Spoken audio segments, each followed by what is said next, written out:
Yeah, can we give it up for MCY, the youth ministry?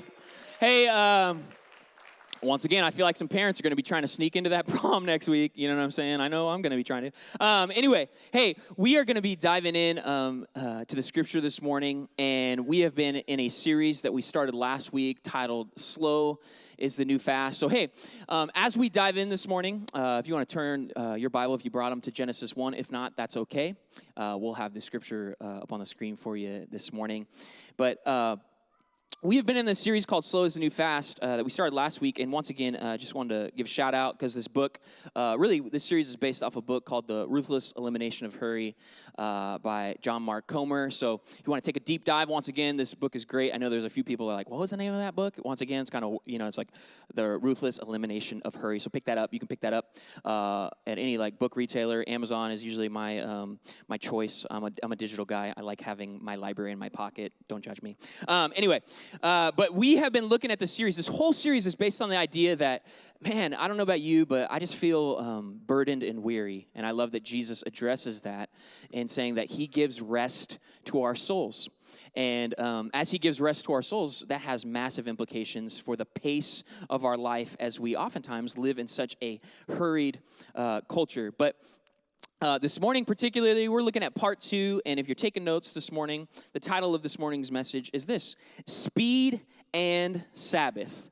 Speed and Sabbath. And I'm going to hit you with the big idea up front this week as we just kind of unpack and we navigate a few ideas this morning. Here's the big idea for this morning. It'll be up on the screen. It's this, is that a drastic increase in cultural speed has directly impacted our functional value of rest from God's creative order. Let me say that again. A drastic increase in cultural speed has directly impacted our functional value of rest from God's creative order. So we're going to do a little bit of a history lesson on speed this morning, and I want to begin with year 1370. Anybody? Year 1370, big year? Big year? Anybody know what that, yeah, no, yeah. Yeah, there's like one person. Right. Year 1370, this is a big year in our history of speed because most would point to this year as being kind of the turning point for the West, the Western Hemisphere's like relationship with time, because this year was the first year that a public clock tower was erected in Cologne, Germany. So before this time, before the clock tower, time was what we would call natural, right? And since this point, there's been this shift from natural time to what we would call artificial time. Let's think about this, right? Because on natural time, everything was dictated upon sunsets, right? And sunrises, right? Long days in the summer, short days in the winter, versus artificial time, where since the advent of the clock tower, the clock, right? We have had this 9 to 5 type of schedule when it comes to our relationship with daytime and work, more oftentimes than not. So rather than different times of day that would be relative to the amount of work that we did, now we have a consistent 9 to 5 mentality that we've transitioned to that happens all year long. I love what John Mark Comer says in the book. He says, when the sun set our rhythms of work and rest, it did so under the control of God, but the clock is under the control of the employer, a far more demanding master. Just interesting to reflect on this. And then we continue to move along in our history, and we have the advent of electricity, right? We have Thomas Edison, the light bulb. And it's interesting because Arwen Curry, she wrote this article, How Electric Light Changed the Night, and pointed out that, get this is mind-blowing. This blew my mind. Before electricity, the average time a person would sleep at night was 11 hours. Come on, all you sleep lovers, you're like, let's go back. You know what I'm saying? I love that we just, a round of applause for 11 hours of sleep right now. It's like, this is the most jacked anybody's gotten. You know what I mean? Like, in like a month. 11 hours of sleep. Okay, so let's talk about this a little bit. A century ago, 9.5 hours. So we started slipping, right? So we can tell this has been kind of more recent, at least within the past 100 years. And now we currently are at 7. which seems actually pretty decent. Like, I was surprised by 7 because oftentimes I just hear people are like, yeah, I run on 5-6 hours of sleep at night, right? It's like, that's insane. And then we have the introduction of what we would call labor-saving devices that we've all just grown just comfortable. It's just become normative. Like, think about this for a second, like a thermostat. A thermostat, just like pushing the button on the wall, saves us time when back in the day, right? That was time where you had to go out into the woods, chop a tree down in the middle of winter and make a fire, right? That's some labor-saving type of device right there, where now it's just like the push of a button, right? And some of us in the room, you're like me, you have a smart thermostat where it's a Nest, like, you know what I mean? Where it's like it has a mind of its own on top of the advent of like the convenience of the labor that it actually literally saves us. When we think about it, come on, cars save us time from actually walking, because back in the day, people actually had to walk, right? Takeout. Just takeout. And now we can just hire a delivery driver on an app, right? But takeout saves us time from cooking our own food.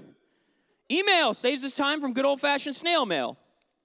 But it's something special when you get snail mail from somebody still, right? You know what I mean? Like, there's something, I feel like we still like respect that one oftentimes in our culture.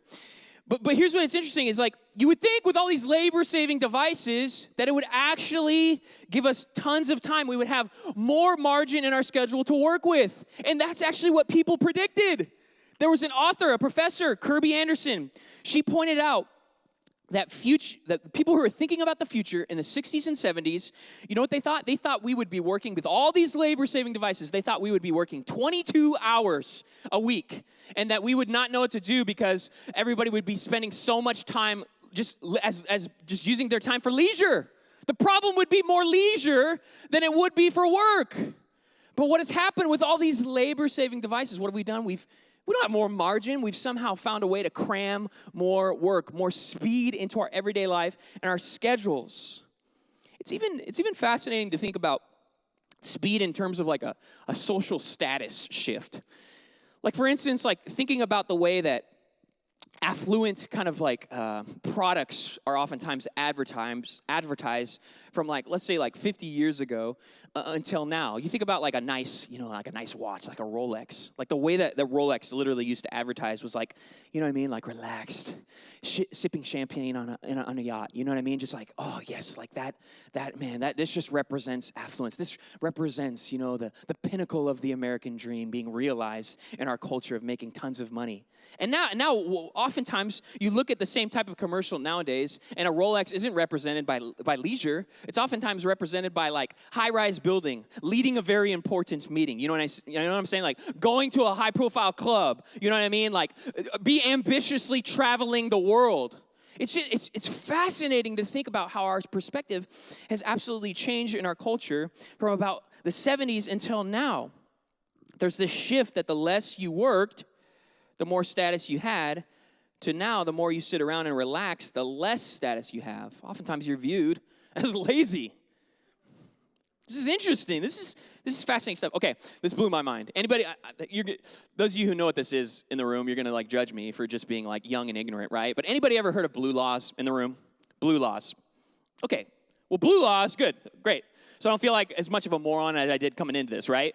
Blue laws, let me talk about this. Blue laws were an actual thing not that long ago, also known as Sunday laws, and they're designed to restrict or ban some or all Sunday activities for religious or secular reasons, particularly to promote the observance of a day of worship or rest. These are literally laws that were instituted in specific communities. Blue laws may also restrict shopping or banning sale of certain items on specific days, most often on Sundays in the Western world. Like, our only relativity to a Sunday law is like Chick-fil-A. Right? Like, closed on Sundays. You know what I'm saying? Like, that's our blue law. Like, that's our only reference point. And most people are like, that's crazy, right? Like, why would you shut down shop one day of the week? But there used to be these blue laws instituted within communities that would force us to culturally rest and to observe in the midst of our speed, right? Andrew Sullivan, in an essay for New York Times Magazine, the essay was titled, "I Used to Be a Human Being." And he had this provocative analysis that's going to be up on the screen. He says this, he says, that Judeo-Christian tradition recognized a critical distinction and tension between noise and silence, between getting through the day and getting a grip on one's whole life. The Sabbath, the Jewish institution co-opted by Christianity, was a moment of calm to reflect on our lives under the light of eternity. It helped define much of Western public life, once a week for centuries, only to dissipate with scarcely a passing regret into the commercial cacophony of the past couple of decades. It reflected a now battered belief from a sustained spiritual life is just simply unfeasible for most mortals without these refuge from noise and work to buffer us and remind us who we really are. It's wild to reflect on this. And once again, here's the big idea as we continue to progress in kind of the history of our speed in our culture. The big idea this morning: a drastic increase in cultural speed has directly impacted our functional value of rest from God's creative order. I like this allusion to Sabbath as this moment of pause. But before we get to that, we're gonna zoom in on that. Let's keep going, because we've had a lot happen, I would argue, within the past 20 years in terms of what Mark Sayers would call digital capitalism. Oftentimes that we don't understand that we are cogs in the wheel of a massive industry where money's being made, where we go, what is this actually doing to our souls, right? Let me break this down for you. Average, if you're an iPhone user, average time you touch your phone each and every day, 2,617 times. It's crazy when you think about it. I feel like when the iPhone app came out where it was like told you your screen time, like I was like ashamed of myself. Anybody else? Right? You're like, you know what I'm saying? Like, oh, that can't be healthy. So I look at this number, I'm like, that's crazy, but I also am like, mine might be on the higher end because I know I'm like leaning into technology probably more than the average, right? Get this, Sean Parker, the first president of Facebook, you're like, who's that? Well, if you saw the social media movie, Justin Timberlake. Okay, there's your reference level, right? Here's what he said. He says this is really like startling, right? He goes, God only knows, up on the screen, this quote, God only knows what it's doing to our children's brains. The thought process that went into building these applications, Facebook being the first of them, was all about how do we consume as much of your time and conscious attention as possible? And that means that we need to sort of give you a little dopamine hit every once in a while because someone liked or commented on a photo or a post or whatever. Like when you reflect, you're like, yeah, like, you know what I mean? Your notification thing, you click on it, you're like, it's nice and full, you got some light, you're like, dopamine hit, you know what I mean? Here we go. And that's going to get you to contribute more content. Vicious cycle. And that's going to get you more likes and comments. It's a social validation feedback loop. Exactly the kind of thing that a hacker like myself would come up with because you're exploiting a vulnerability in human psychology. It's wild. This is sobering for us, right? Get this.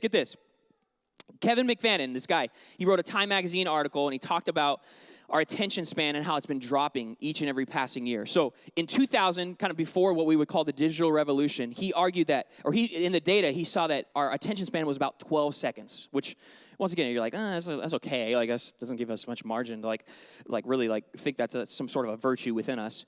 But here we go. But since then, so now modern day, it's dropped from 12 seconds to 8 seconds. And just for a reference point, because you're like, well, what does that really mean? To put things in perspective, a goldfish has an attention span of 9 seconds. So we're losing to goldfish. God bless us, right? We're losing to goldfish. Like I've heard pastors do this too, in terms of the spiritual discipline of fasting. Like I've heard pastors just go like really, really hard of like, when you fast, only food. That's the only true biblical way. In terms of like the perspective of like, hey, when I fast, I'm going to fast social media. Like I look at these stats and I'm going, if you fast social media or you fast your phone or you fast your digital devices, like maybe not. Maybe it's not so bad because the stats are showing the things that it's doing to our soul and our speed, and it's not looking very good in conjunction and in comparison with the attention span of a goldfish, right? There should be a concern here. And let me be honest with you, like I get annoyed with anti-technology sentiments. Like I'm that guy. Like Google Maps tells me to drive off the pier, I'm driving off into the water. You know what I'm saying? Like I'm dependent. You know what I mean? I'm a product of this. And if you use Apple Maps, like that's going to happen no matter what. Ooh, shots fired. Apple Maps versus Google Maps. Here we go. And some of you are like, well, I use Waze. I like my own car avatar when I'm driving, whatever. Okay. Back on track here, right? Here's what I know. If you're a pro-technological person in the room, here's what we need to realize. Yeah, we talk about the pros, but we also have to develop a healthy scrutiny. We've got to develop a healthy criticism. We've got to develop a healthy suspicion of technology in regards to the well-being of our souls. We've got to frame this out. We've got to look at it objectively and say, like, what is this doing to us? What does our human condition look like in conjunction with some of our rhythms, especially of speed, and especially how it affects us in our day-to-day life, in our well-being, right? So back to the big idea this morning. Hit it with you again. A drastic increase in cultural speed has directly impacted our functional value of rest from God's creative order. So let's go to the creative order. Let's go there now. I had you turn like eons ago to Genesis chapter 1, right? Well, we're going to go there now. We're going to go back to the beginning, specifically in Genesis chapter 1 that leads into Genesis chapter 2, starting with verse 31. It'll be up on the screen for you. It says, Genesis chapter 1, verse 31, God saw all that he had made. He says this, he declares this, it was very good. And there was evening and there was morning, the sixth day, into chapter 2. Thus, the heavens and the earth were completed in all their vast array. By the seventh day, God had finished the work he had been doing. So on the seventh day, he did what he rested from all his work. Verse 3, then God blessed the seventh day and made it holy, because on it he rested from all the work of creating that he had done. So this word, this Hebrew word, this verb for rested, that's in the Hebrew is this word Sabbath. And this word is actually the root word where it derived is the noun that oftentimes is translated for the word Sabbath. That represents oftentimes for the Jewish people this day of rest. So this root word is present from the beginning pages of the creative narrative in the scriptures. And then we're going to look at Exodus chapter 16. And we see this is the first use, Hebrew word, of this word Sabbath. It says, he said to them, after slavery from Egypt, the Israelites are traveling in the wilderness, and it says, God says, this is what the Lord commanded. Tomorrow is to be a day of Sabbath rest. See this word here, not Shabbath, but Shabboth, the noun, from the same transliteration of the root word that was used in the creative narrative. A holy Sabbath to the Lord. So bake what you want to bake and boil what you want to boil. Save whatever is left and keep it until morning. And I think the reminder for us, because oftentimes when we frame Sabbath, I hear a lot of people just like talk about, well, the law of God that God gave to Moses and Moses gave to the people. It's Sabbath. We must Sabbath. You know, it's like whatever your perspective is on the Ten Commandments plus the 603 that were then added in view of how you practice Christianity, like let's just step out of kind of like the law of Moses and let's just go back to the beginning. Let's remind ourselves, this isn't just like an Old Testament, like Old Covenant law type of principle, but rest, it transcends that. From the beginning, there was a priority by God as he instituted motion and his creative order of the cosmos of this idea of Shabbat, rest, that then became this event on the calendar for the Jewish people, right? But we're not talking about this Jewish law specifically. We're talking about oftentimes what people frame as like a natural law, a divine law, a law that's instituted from the heart and the mind of God in terms of its relationship with us. And I love, there's a scholar, his name's John Walton. He wrote this fascinating book. Like, you want to take a deep dive on Genesis chapter 1 and 2, like, read this book. He wrote this book called The Lost World of Genesis 1. And he makes some conclusions based on oftentimes the ways that we interpret Genesis chapter 1. Because oftentimes we think about Genesis chapters 1 and 2, and we think about, like, this is the material origins. We think about it from a perspective of just material. Like, this is when God made a bunch of stuff. But he makes an argument based on the backdrop of the culture during that time is that exclusively this is incomplete if we just view it as material origins. Like, this is just a bunch of stuff that God made. And his argument is actually in the cultural backdrop, people would have understood this more in terms of a functional interpretation. What do I mean by that? not just a process by which matter was brought into being, but viewing the creative narrative as a process by which functions, roles, order, jurisdiction, organization, and stability were established. So not just thinking it as a material narrative, but viewing it from a functional perspective. For instance, like let's take the functional lens on this and say, okay, when God in the creative narrative, we read this portion that says, it was very good. After every day, he declared, it was good, right? So this it was good phrase would represent a functional readiness of the cosmos to be ready for human beings to inhabit. That this represented a narrative that things would be able to function the way in which God designed them. So day 7, now getting to this idea of rest. So from a functional lens, day 7 of rest means that stability has been achieved. It represents when things have settled down. It represents where normal routines can be established and enjoyed. See, from this perspective, a day of rest in God's functional perspective provides an engagement without obstacles rather than a disengagement without responsibilities. It's interesting because when you look at literally how often Jews practice the Sabbath, one of the things they do at the conclusion of their Sabbath day, their 24 hours, is they do this little ceremony where they take a bowl and they put a cup within this very bowl, and they begin to pour wine into this cup. And they just allow that wine, the whole bottle of wine, to be poured out where it just overflows from the cup and into the bowl. And it represents a very functional approach and reflection. One that says, okay, our prayer is that everything that was established on this day would flow over into this next week. See, as we represent, man, it's like the beginning of the week, establishing a function, almost setting a tone to overflow into this next week. I love what John Walton, he says, the quote will be up on the screen. It says, after creation, God takes up his rest and rules from his residence. This is not a new theology for the ancient world. It is what all peoples understood about their gods and their temples. If you're a computer person like me, any computer nerds in the room, you know a little bit about computers.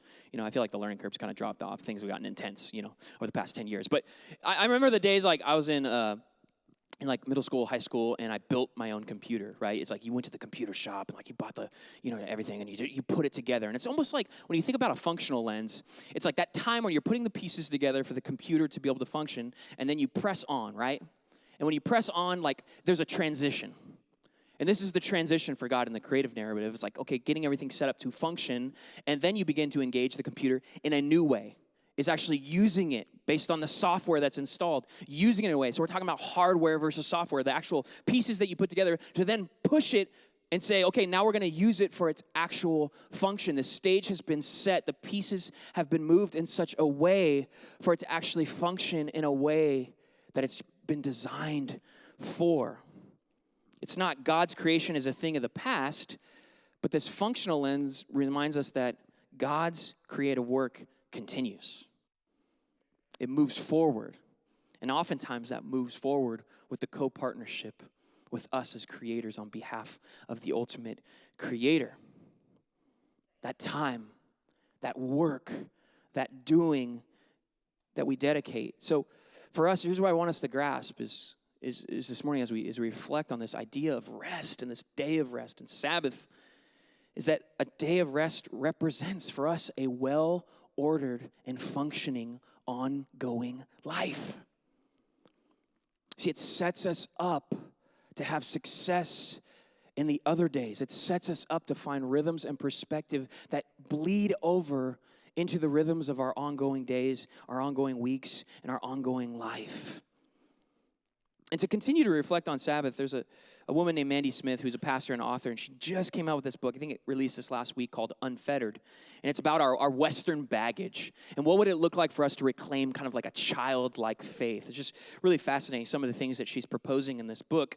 And she talks about Sabbath in the perspective of like our finite life. Like, let's just look at it like Sabbath in perspective of that we know death is imminent in our lives as frail human beings. And she talks about this idea that Sabbath almost becomes practice. She frames it in two ways that I think are really important. She talks about, first and foremost, Sabbath, a day of rest for us, becomes practice for God's presence.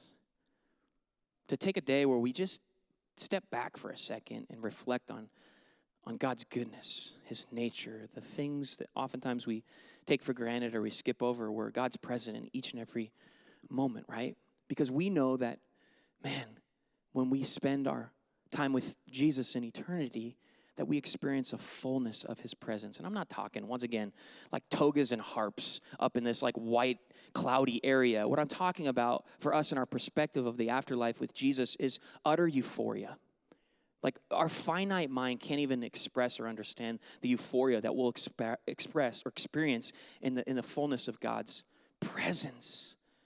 But what would it look like for us to practice that in the meantime and reflect on God's goodness in these ways and have a moment where we can allow that to begin to overflow into the other rhythms on the other 6 days of our week?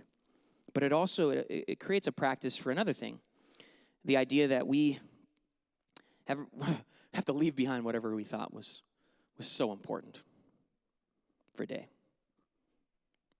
That we got to leave behind the things that we thought that were so important that I need to be fixed, solved, controlled. And we got to literally leave it in God's hands.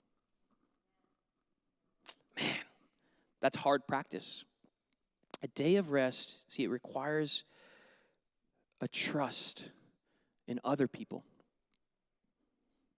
This week I was getting my car fixed locally here, and I took the train, the Metrolink, to work for one day.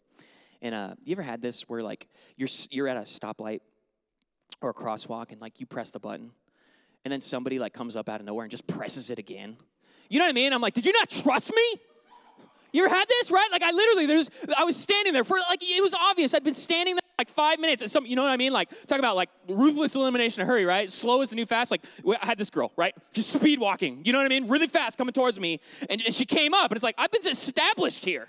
I'm going to cross the crosswalk. And she just came up, and what did she do? I'm like, do you not trust me that I already did it?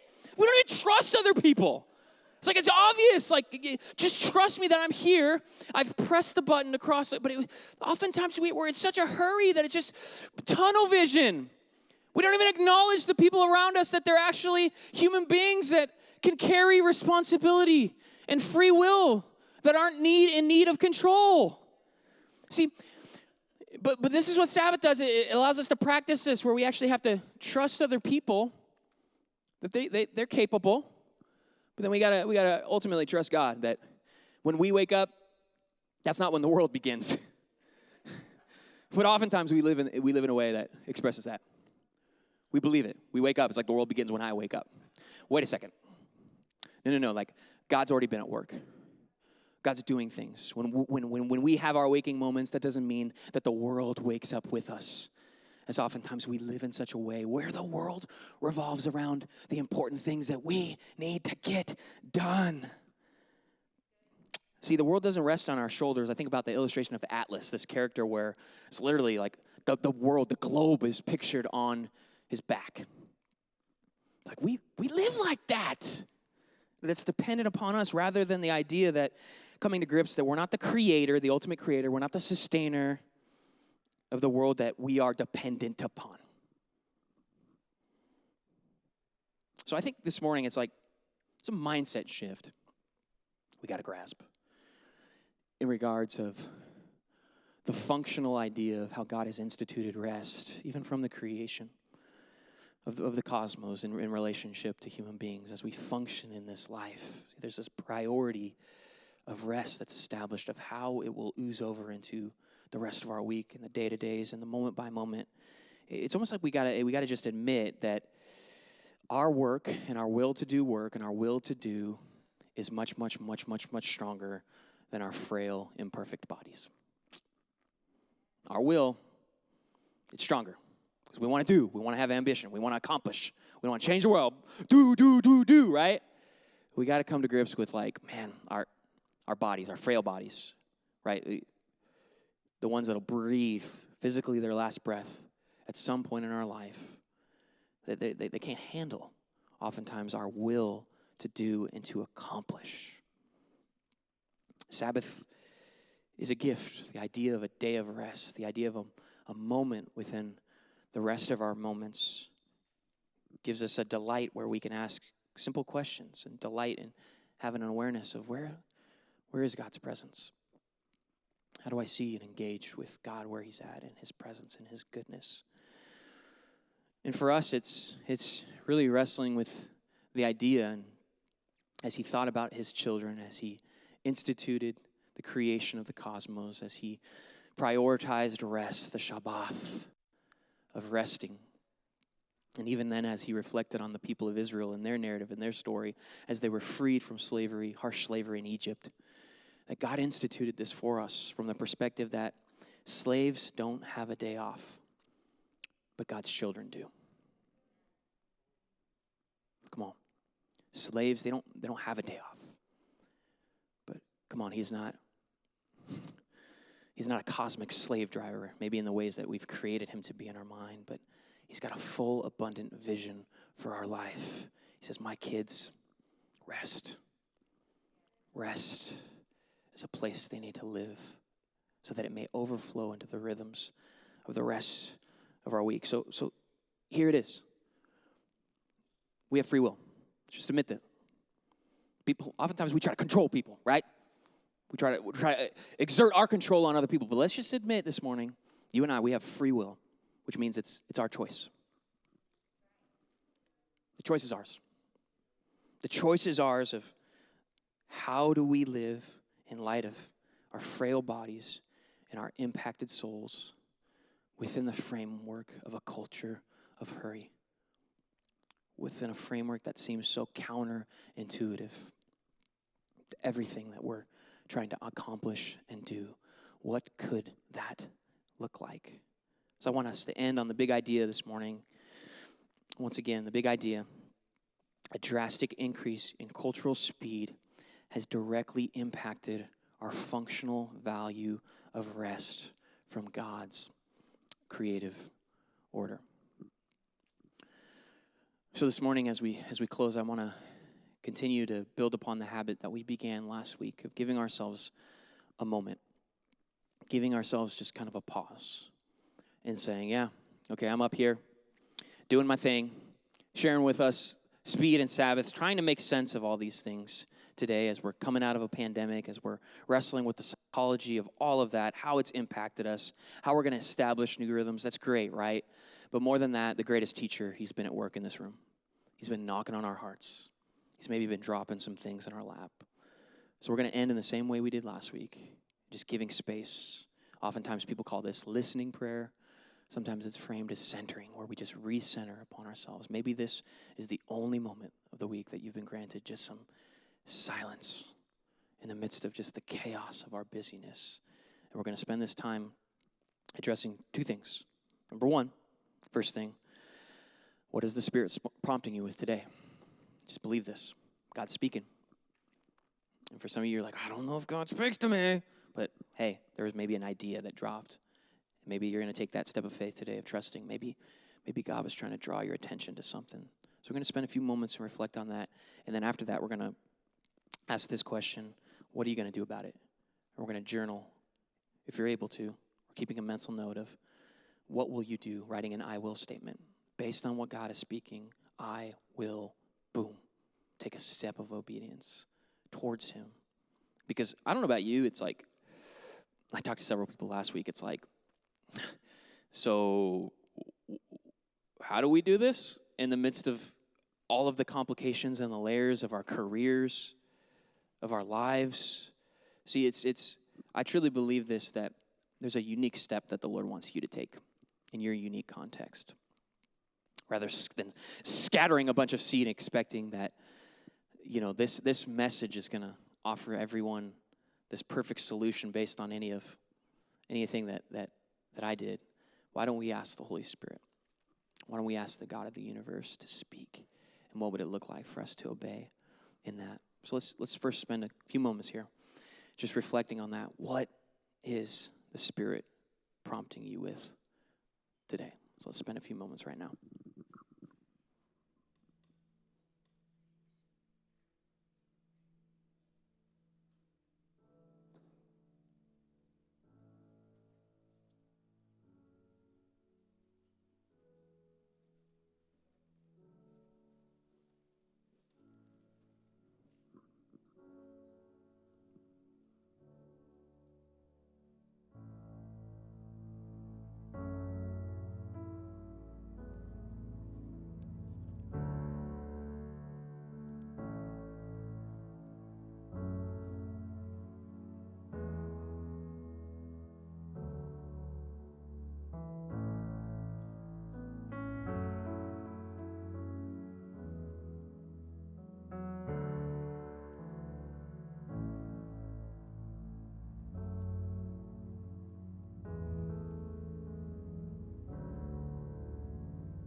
And based upon that, I'd love for each and every one of us to walk out with the next step this morning, just making that commitment, saying, I will blank.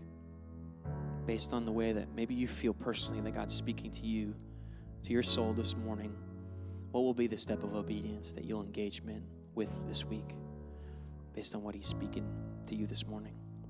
So let's spend a couple moments reflecting on that I will statement out of this morning.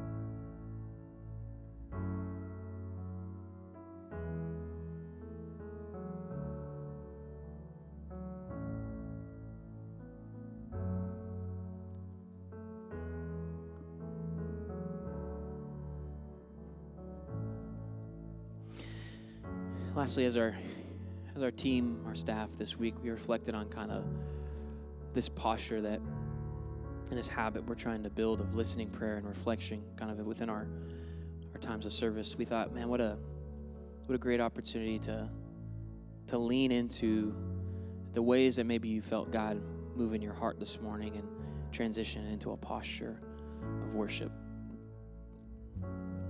where we use this as a time to respond to what God's doing, what he's stirring in our heart. So I'm going to pray, and then we're going to reprise a song this morning and use that as some space to just reflect and to respond to God this morning. So Lord, just thankful for